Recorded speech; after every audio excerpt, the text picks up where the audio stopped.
Okay, ladies and gentlemen, welcome to this session on climate change and opportunities for roots and tubers.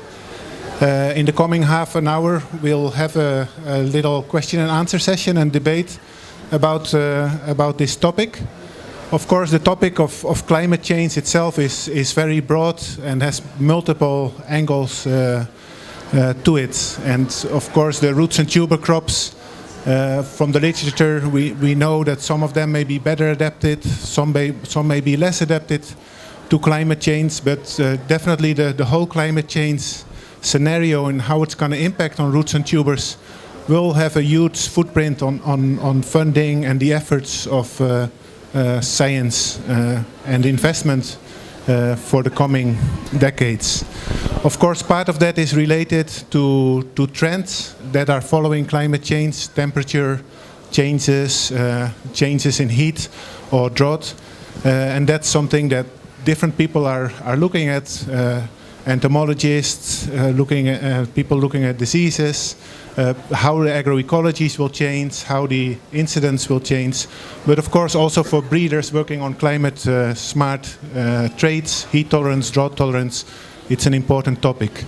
And not to forget that of course often one thing we mention about roots and tuber crops, that they are excellent resilience crops. I think sweet potato is a well-known example. After typhoons and after extreme events, we often claim that our roots and tuber crops are better fitted to fill in those gaps that surge right after a shock than compared to other crops. So plenty to talk about and plenty to kind of fuel the debate. But first, I want to introduce our speakers. We have here Graham Thiel, of course, the director of the CGIAR research program on roots, tubers, and bananas. We are still expecting Claude Fauquet, who is the director of the Global Cassava Partnership for the 21st Century. We have Chris Wijkhuis, who's a senior entomologist with CIHAT, based in Hanoi.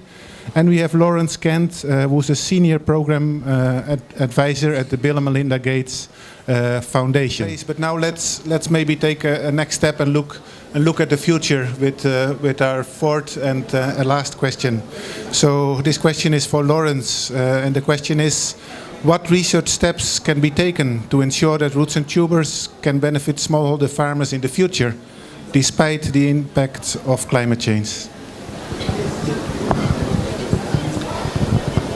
Well, I'll answer that question from the perspective of the institution where I work, which is the Bill and Melinda Gates Foundation, a charitable institution based in Seattle.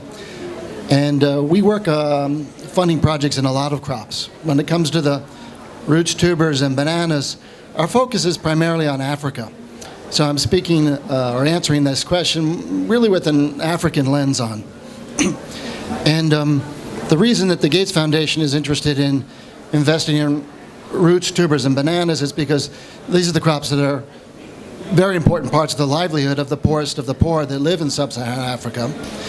And if we can help them improve their productivity in the production of these crops, we can help them pull themselves up out of poverty and point towards better livelihoods. So that's why we're investing in those crops, because those are the crops that are important for the poor and often those who are living in marginal areas. So when we look at the situation, we say, okay, well, what are the constraints that are holding back productivity in these crops? And they could be biotic stresses, viral diseases, bacterial or viral diseases.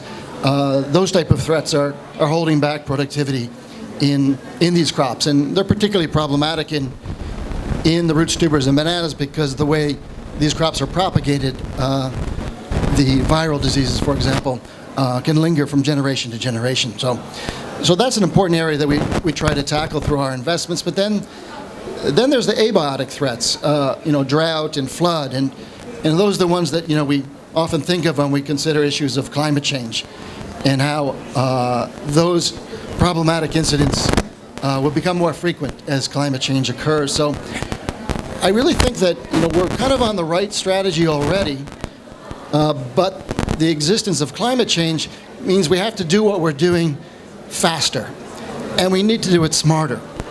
And it's just become more urgent than it was before. So the rate of evolution of new viral and bacterial and pests seems to be accelerating with climate change and shifting. And so we need strong crop improvement programs at the national level and the international level that can react more quickly to the shifting environment and develop cultivars, varieties that are resistant or tolerant to those changes. And the same applies for the abiotic threats of drought, flood, higher temperature. We need breeding programs that can develop cultivars faster and quicker. and to go, how do you go faster and quicker given the increased urgency? I mean, one way to do so is you need to tap into new tools. And we need to make better use of molecular tools, like molecular breeding, molecular markers, the genome-wide selection. Tap into these new technologies that can accelerate our breeding programs, allow us to make larger populations and make selections for preferred traits at a faster rate. I think that's part of the solution. We can't afford to use old technologies when we're in this under increasing pressure to move faster. And then I think we also need more money because these problems have become more and more urgent. And as climate change happens, the threat to the poor, it becomes harder and harder for poor people to farm effectively. And so they need help from breeding programs to get their hands on materials that are more resilient and more drought tolerant, more flood tolerant, more insect tolerant, more disease tolerant. And it's our duty, particularly those of us in the West who have lived in industrial countries that have contributed to climate change, to now to fork up the money to allow breeding programs to react in an appropriate way so that farming remains possible and productive as we move into a more difficult future.